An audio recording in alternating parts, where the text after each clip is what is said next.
Yuk belanja di TS Mart. Dengan belanja di TS Mart, Anda turut berpartisipasi dalam dakwah yang diselenggarakan YTS.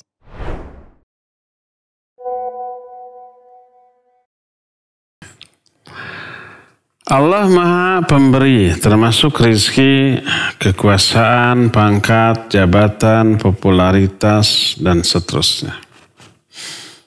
Kenapa Allah berikan kepada orang kafir? Kepada orang muslim jarang. Sebenarnya orang muslim juga banyak. Orang-orang muslim di Saudi kaya-kaya itu. Iya, banyak yang kaya. Tapi memang rata-rata yang lebih kaya, lebih berkuasa, lebih populer adalah orang-orang kafir. Kenapa? Pertama, karena kekayaan dunia dan isinya ini hina dalam pandangan Allah. Nggak ada harganya.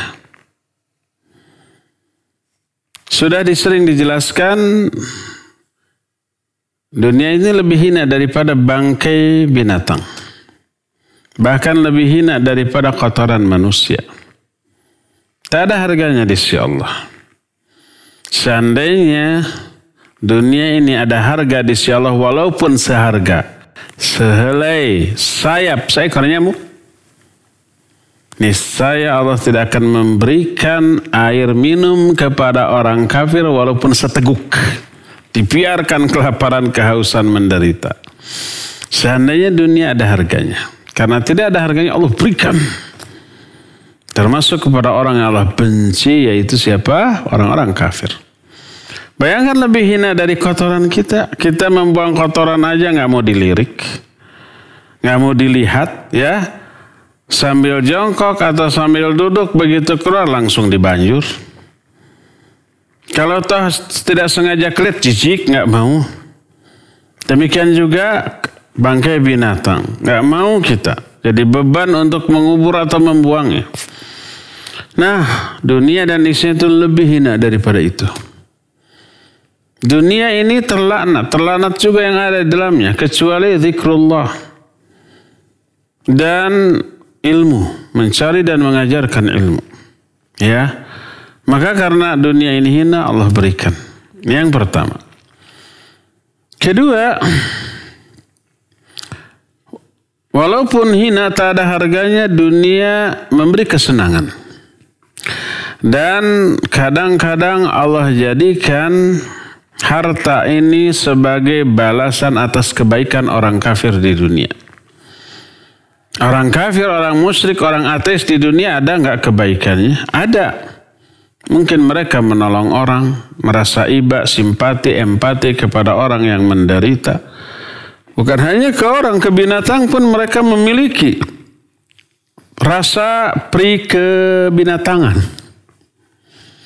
Kalau umpamanya ada binatang gajah atau umpamanya apa aja, rusa, terperosok ke lubang. Tidak bisa umpamanya keluar. Kalau dibiarkan bakal mati. Terperosok ke sumur. Mereka itu dengan sekuat tenaga bergotong royong. Membawa alat berat, tali yang kuat. Ya, menyelamatkan. Walaupun dengan risiko apa? Dengan risiko mereka bisa aja. Umpamanya kalau yang masuk itu macan atau singa. Mereka bisa digigit, dicakar, diterkam. Kalau umpamanya rusa, mereka bisa ditendang atau ditanduk. Kalau itu gajah, ya mereka bisa ditindih atau gimana gajah. Banyak kalau ngamuk. Dan seterusnya. Tapi mereka lakukan. Kebaikan bukan? Ya, kebaikan. Allah balas kebaikan mereka di dunia. Dengan apa? Bisa dengan harta. Bisa dengan jabatan. Bisa dengan kekuasaan, pangkat, popularitas. Hal-hal yang menyenangkan mereka di dunia. Allah berikan sebagai balasan atas kebaikan mereka, sehingga mereka kelak menghadap Allah datang tanpa membawa kebaikan yang harus dibalas. Sudah dibalas di dunia. Yang tersisa hanyalah dosa dan kesalahan, tinggal dihajar babak belur. Sehingga apabila ada orang kafir yang ketika akan matinya masih ada satu kebaikan yang tersisa yang belum Allah balas di dunia, Allah balas di akhir kehidupannya dengan cara dientengkan. Matinya tidak menderita, matinya enak, matinya tidak mengalami sakaratul maut seperti umumnya orang. Sedangkan orang soleh termasuk Nabi Muhammad SAW ketika sakaratul mautnya luar biasa menderitanya. Ada orang kafir yang ketika sakaratul maut enteng tersenyum lalu mati enak. Karena itulah di nisannya ditulis RIP, RIP. Singkatan dari rest in peace.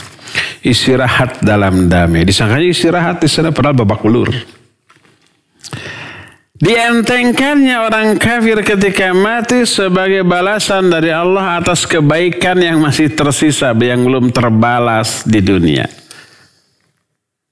Sehingga menghadap kepada Allah dalam keadaan tidak membawa kebaikan yang harus dibalas lagi. Nah, oleh karena itulah maka orang-orang kafir tidak heran diberi oleh Allah. Demikian wallahu a'lam bissawab.